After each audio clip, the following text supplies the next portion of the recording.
Au pied des Alpes, sur les bords du lac Léman, le siège mondial de Nestlé. Le travail des enfants est un caillou dans la chaussure de ce géant qui a refusé de s'exprimer sur la question. Bonjour. Bonjour madame. Bonjour. Vous travaillez pour Nestlé? Oui. J'aurais une question à vous poser au sujet du travail des enfants dans les plantations de cacao. Vous travaillez pour Nestlé? Oui. Nestlé se fournit en cacao dans des plantations en Afrique où les enfants travaillent. Je voulais savoir si c'était un sujet à l'intérieur de l'entreprise. Vous êtes qui? Est-ce que je peux savoir? Nous sommes France 2, émission envoyée spéciale. Vous connaissez la politique de Nestlé, c'est mieux de vous adresser aux responsables de la nous presse. répondre. Non, moi je ne peux pas répondre non plus. Vous êtes au courant de cette situation? Sans la moindre interview, je décide de filmer en caméra cachée ma rencontre avec la représentante d'une de ces multinationales. Je lui montre les images que j'ai tournées en Côte d'Ivoire. Ça, c'est les cabossages. Donc avec des adultes, mais aussi des enfants. Le gros négociant de Soubré, qui s'appelle Monsieur Hassan, chez qui on est allé, nous a dit qu'il avait parmi ses clients... Donc ça veut dire qu'il va chercher du cacao.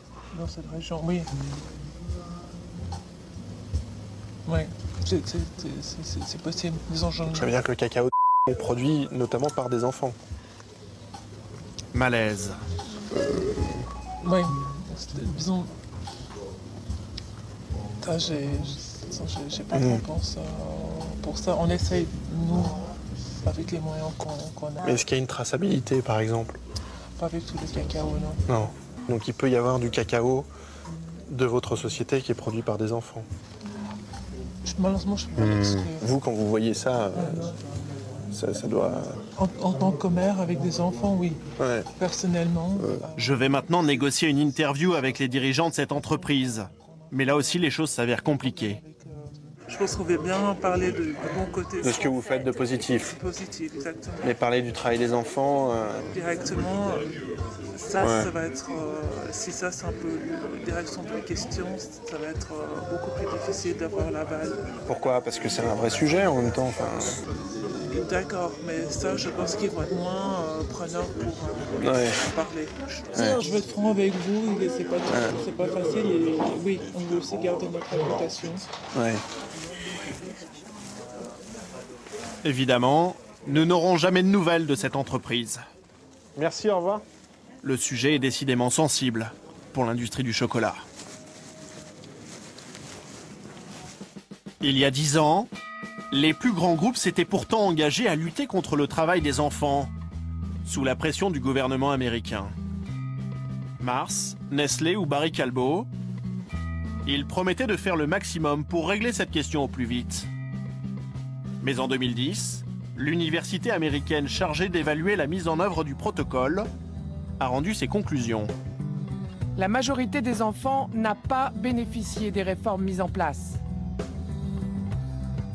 L'industrie devrait dépenser 42 fois plus pour atteindre les objectifs en Côte d'Ivoire. Chiffre d'affaires global du chocolat chaque année, 62 milliards. Argent investi, 3 petits millions, donnés à cette structure, créée pour l'occasion. Construction d'écoles, sensibilisation. Quelques actions sont entreprises, mais les moyens restent insuffisants, de l'aveu même de la porte-parole.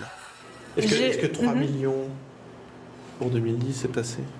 On pourrait faire plus avec plus d'argent. C'est pas assez. On pourrait faire plus avec plus d'argent. C'est pas assez pour remédier au problème du travail des enfants? Alors, à grande échelle, c'est-à-dire à l'échelle de tout le secteur, non. À ce jour, seulement 2% des plantations de Côte d'Ivoire ont bénéficié des aides de l'industrie du chocolat, très loin des objectifs du protocole. Alors pour le consommateur, que faire? Quelle marque choisir? Je suis allé à Lausanne poser la question à cette ONG qui depuis 2 ans mène l'enquête. Nestlé, Kraft, Lindt ont tous été passés au crible sur la question du travail des enfants. On vous a ramené du chocolat qu'on a acheté dans un supermarché français. Dites-nous si ce chocolat contient du travail d'enfants africains, ivoiriens. Un seul chocolat trouve grâce aux yeux de notre enquêteur une marque équitable. Sur notre évaluation des entreprises suisses de chocolat, c'est notre bon élève. C'est vraiment... la première année qu'on a envoyé des questionnaires aux producteurs de chocolat, c'était les seuls qui avaient répondu. Et la deuxième année, on s'est rendu compte qu'ils font vraiment des gros efforts pour certifier le chocolat. Les initiatives pour éliminer même le travail des enfants, ça doit être le commerce équitable. C'est ce type d'outils qui sont importants. Pour les autres tablettes, son diagnostic est beaucoup moins positif.